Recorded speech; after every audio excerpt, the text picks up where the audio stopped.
ሕይወትን ቀለል አድርጋ የምታይ ሴት ናት።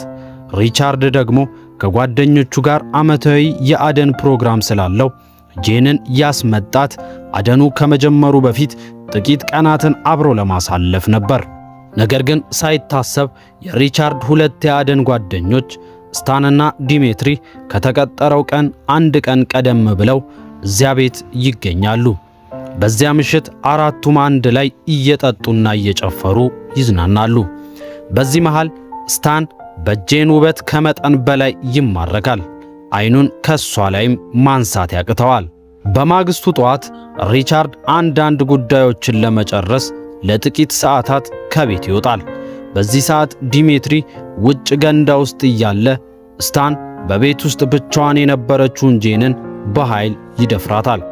ዲሜትሪ የጄንን ጩኸት ቢሰማም ምንም እንዳልተፈጠረ ሆኖ ጆሮውን ዳባ ልበስ ይላል።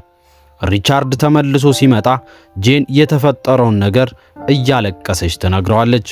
ነገር ግን ሪቻርድ ከተባባሪዎቹ ጎን በመቆም ጉዳዩ ሚስጥር ሆኖ እንዲቀር ለጄን ከፍተኛ ገንዘብ ሊሰጣትና